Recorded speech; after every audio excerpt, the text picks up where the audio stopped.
নমস্কার বন্ধুরা, আশা করি আপনারা সবাই ভালো আছেন। সামনেই আসছে খ্রিস্টমাস, আর খ্রিস্টমাসের সময় ফ্রুট কেক বা প্লাম কেক প্রায় আমরা সবাই খেয়ে থাকি। তাই আজ আমি চলে এসেছি একদম বেকারির মতোই সহজ একটি ফ্রুট কেকের রেসিপি নিয়ে, আর সাথে থাকছে অনেক ছোট ছোট টিপস। বন্ধুরা, আমি তনু, আপনারা দেখছেন তনুর রান্না পরিবেশন। আর আজকে আমাদের recipe Christmas special fruit cake. তাহলে চলুন শুরু করা যাক। ফ্রুট কেক বানানোর জন্য সবার প্রথম আমি একটি পাত্রে টুটি ফুটি নিয়ে নিচ্ছি হাফ কাপ মতো। এর মধ্যে দিয়ে দিচ্ছি 1 চা চামচ ময়দা। এবার এই ময়দাটাকে টুটি ফুটির সাথে ভালোভাবে মিশিয়ে নিতে হবে।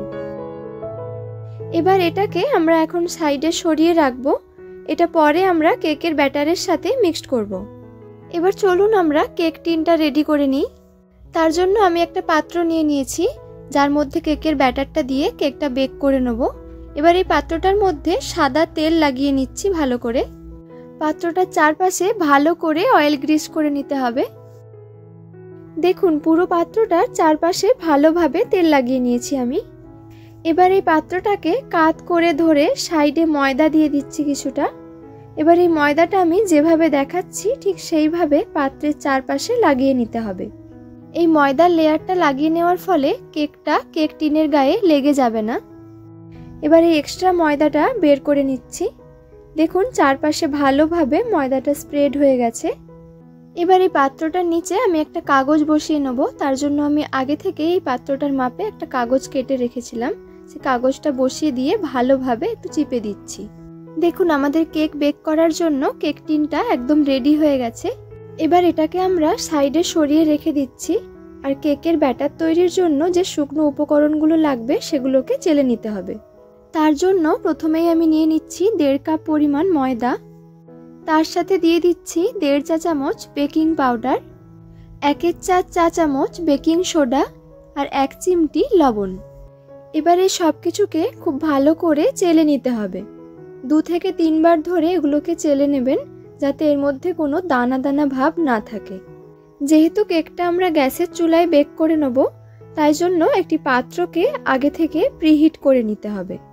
গ্যাসের ফ্লেম মিডিয়ামে রেখে একটি পাত্র বসিয়ে দিলাম, আর তার মধ্যে একটি স্ট্যান্ড বসিয়ে দিলাম।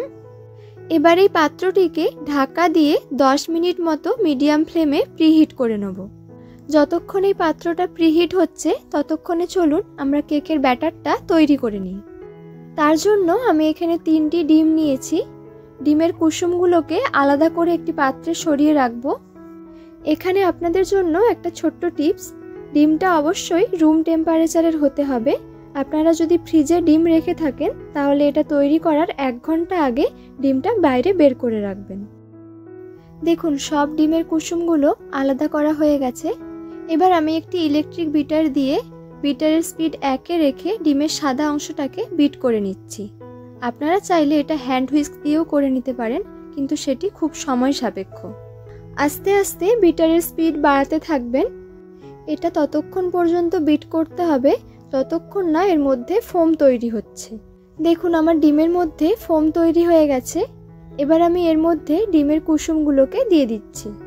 ডিমের কুসুমটা দিয়ে এটাকে আবারও ভালোভাবে বিট করে নিতে হবে, যতক্ষণ না ডিমের কুসুমটা এর সাথে খুব ভালোভাবে মিশে যাচ্ছে। 2 থেকে 3 মিনিট মতো এটা বিট করে নেওয়ার পর এর মধ্যে দিয়ে দিচ্ছি গুঁড়ো করে রাখা চিনি। আমি এখানে 150 গ্রাম চিনি ব্যবহার করছি, কিন্তু চিনিটা আমি একবারে না দিয়ে 2 বার ধরে দিয়ে দেবো। আপনারাও এটা একবারে দিয়ে বিট করতে যাবেন না, অল্প অল্প করে দিয়ে বিট করে নেবেন চিনিটা। কেকের এই ব্যাটারটা যতটা ভালোভাবে বিট করবেন কেকটাও ঠিক ততটাই স্পঞ্জি হবে। এবার আমি এর মধ্যে দিয়ে দিচ্ছি হাফ কাপ পরিমাণ সাদা তেল আর 1 চা চামচ ভ্যানিলা এসেন্স। আবারও সব কিছুকে ভালো করে বিট করে নিচ্ছি। এই সময় আমার বিটারের স্পিড 1-এ আছে। প্রায় 2 মিনিট ধরে বিট করে নেওয়ার পর এর মধ্যে দিয়ে দিচ্ছি হাফ কাপ পরিমাণ দুধ।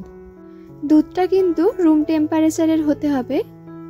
দুধটা দিয়ে কয়েক সেকেন্ড মতো বিট করে নিয়ে এবার এর মধ্যে শুকনো উপকরণগুলো দিয়ে মিশিয়ে নেব।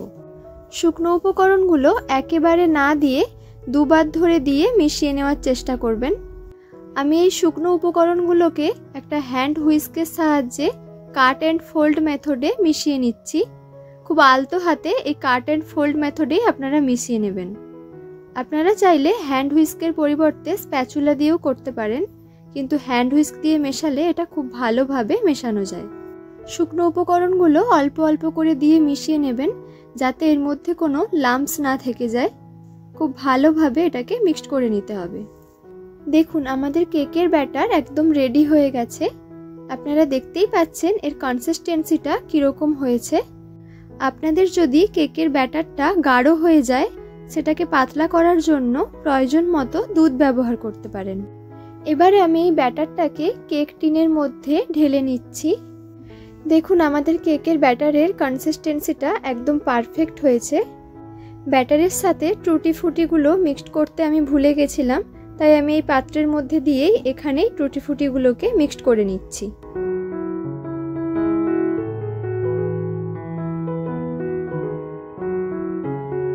আমাদের কেক তৈরি করার জন্য কেকের ব্যাটার একদম পারফেক্টলি রেডি। এর মধ্যে যেন কোনো লাম্পস না থাকে, তার জন্য আমি একটা টুথপিক দিয়ে এইভাবে দাগ কেটে দিচ্ছি যেন কোনো লাম্পস ভেতরে না থাকে। এবার ওপর থেকে ডেকোরেশনের জন্য কয়েকটা চেরি ফল দিয়ে দিচ্ছি, আর কয়েকটা স্লাইস করে কাটা আমন্ড বাদাম দিয়ে দিচ্ছি, কয়েকটা কাজু দিয়ে দিচ্ছি ওপর থেকে, আর কয়েকটা কিশমিশ ছড়িয়ে দিচ্ছি। এবার এই কেক টিনটাকে আমরা প্রিহিট করে রাখা পাত্রটার মধ্যে বসিয়ে দেব।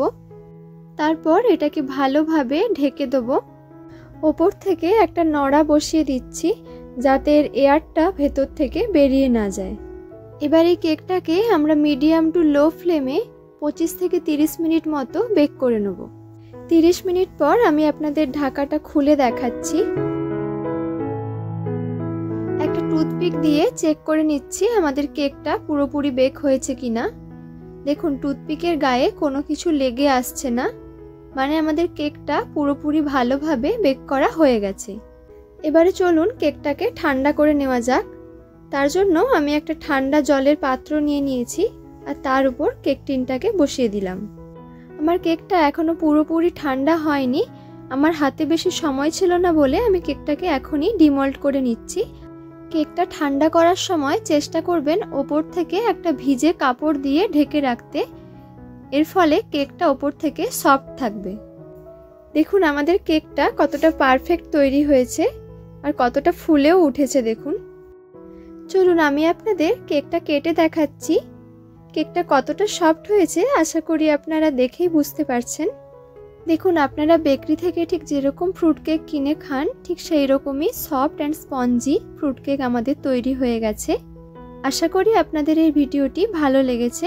যদি ভালো লাগে একটি লাইক করে দেবেন, আর আমার চ্যানেলটিকে সাবস্ক্রাইব করে দেবেন, যাতে আমার সমস্ত নতুন রেসিপির ভিডিওর নোটিফিকেশান সবার আগে আপনাদের কাছে পৌঁছে যায়।